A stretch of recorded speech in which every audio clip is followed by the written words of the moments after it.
Did you attend a school, whether it was an 8-week, 10-week, or our school, which is a 12-week program, and you finished up the class successfully as a DA1?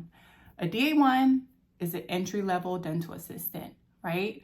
And maybe time has passed, or maybe you're just getting started and you really still do not understand the difference between the classifications here in the state of North Carolina. So many people do not understand the different classifications here, the difference between a DA1, a DA2, and a CDA. But don't worry about it. Watch this video because I got you. I served as a chairside dental assistant for nearly 15 years. Throughout my journey, I gleaned valuable knowledge from various dentists and assistants. And now I feel so compelled to impart my wisdom and dental expertise to support others on their path. So please glove up and join me, Ruby Jones, your favorite dental diva, as we strive to enhance ourselves together.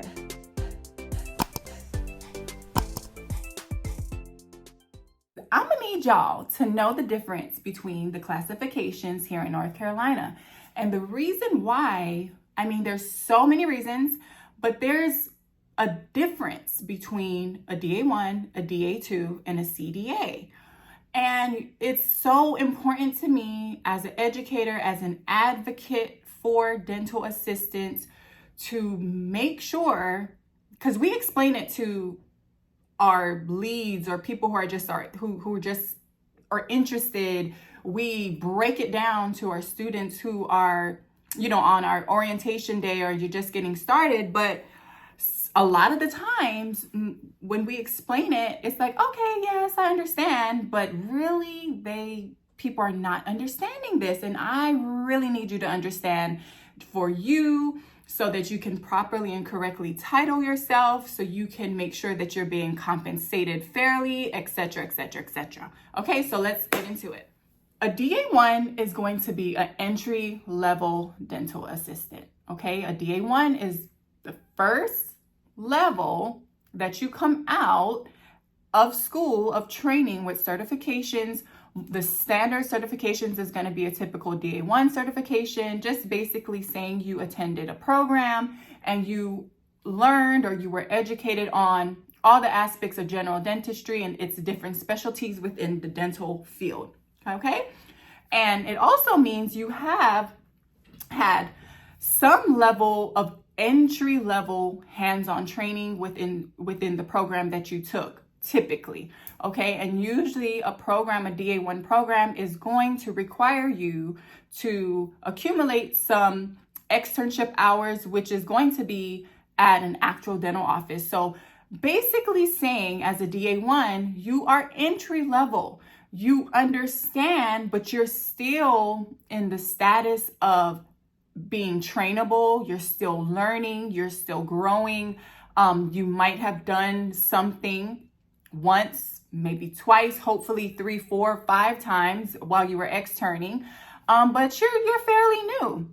And so when you're putting that you're a DA1, or classifying yourself as a DA1, that is the understanding that these office managers or these dental offices have of you. Okay, so when they see that, you hopefully are falling into an office that understand that you are in training mode. You're learning, you're new to this, and they have the learning heart, and everything is good. And so just understand that you're just getting started as a DA1. Once you accumulate 3,000 work hours, okay, so this means you were an entry-level DA1, you got a position, and you have worked chairside in an actual dental practice with an office in a facility. You've worked with patients, you've done treatments, assisted in treatments, etc., for at least 3,000 work hours. Usually, most DA1s can accumulate the 3,000 work hours within about 2 years, okay? Mind you, I'm not saying 2 years later you are a DA2. That's not what I'm saying. I'm saying once you accumulate these 3,000 work hours, you are automatically a DA2, okay?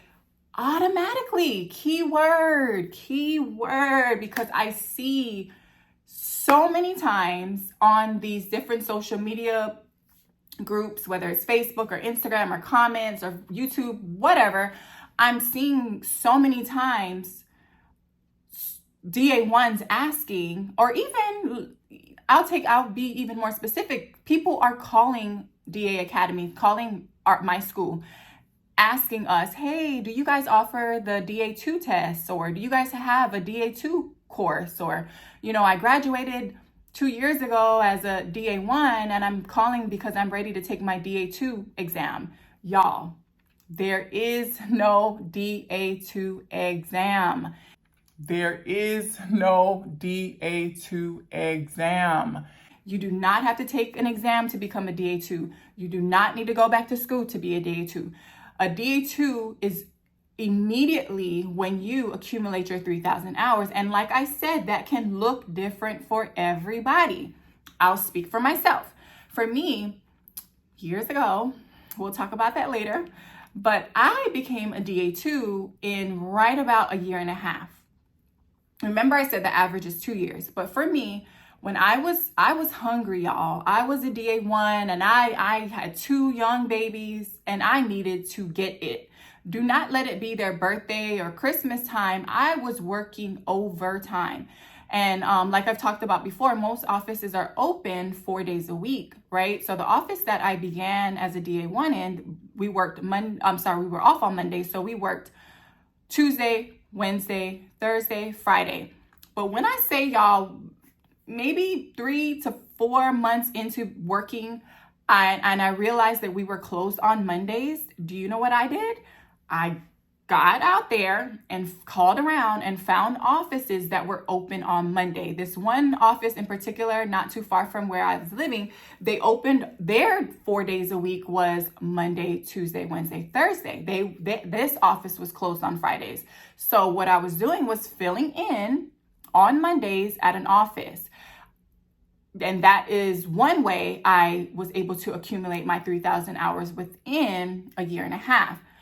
The second thing I did was find an office. We did not ever work on Saturdays, okay? So I found an office that was open on Saturdays, and they actually were working 2 Saturdays out the month. You know what I did? I worked for a totally different office on Saturdays. So that is how I was just getting it in, y'all. It was grind time. And I knew that by getting to the 3,000 hours, I would be able to classify myself as a DA2. Okay. And so for me, like I said, my story was I was working my typical full-time job Tuesday through Friday. I was filling in at a second office on Mondays, and I was working at a third office on Saturdays. And that is what got me to my DA2 status within a year and a half. And you could do it too. You can definitely do it too. Now, there's been students who took longer than the 2 years to get to the DA2 status. So maybe it took them 2.5, 3 years. It really, if you don't understand by now, it really depends on how many hours you are working. Okay? So again, to be clear, you can accumulate those 3,000 hours it's really up to you and how long you decide to tackle that, right? Those 3,000 hours. But point is, once you do, y'all, you are automatically classified as a DA2. So you make sure you start claiming that. You start verbalizing, I am a DA2. You make sure you go and update your resume and your status or your classification as a DA2. Now, the next thing is a CDA. Now, there is a national exam called the DANB, Dental Assistant National Board, is the accrediting body, but there is an exam from DANB that you can take once you become a DA2. Now, it's a state board test. It's a nationwide test that you can take, you can pay for. I personally, I said every year that I would take it, and I never did. And you know what? Maybe one day I will. I don't know. It's never too late. But I'm just giving you an example of myself and being transparent is that I highly recommend once you become a DA2 to look into the details on how to become a CDA. And that is by taking the national board test, successfully passing it, and you are, at that point, you are a certified dental assistant, okay? And so just make sure you understand, even when you become a DA2, the other mistake is people will say, oh, I'm a certified dental assistant. No, you're not, unless you took the Danby exam, you successfully passed, and at that point, you are a CDA. Mind you, for our state, the state of North Carolina, taking the Danby, taking the national board exam is not a requirement. You do not have to take the national board exam. You do not. It's an option. You can choose to do so if you want to. I encourage everybody to do so. It looks good. It feels good, I'm sure. I don't know. I never took it, but I know for a fact it does look very, very appealing. It looks very attractive. So that's another way to kind of beef up your status and your title.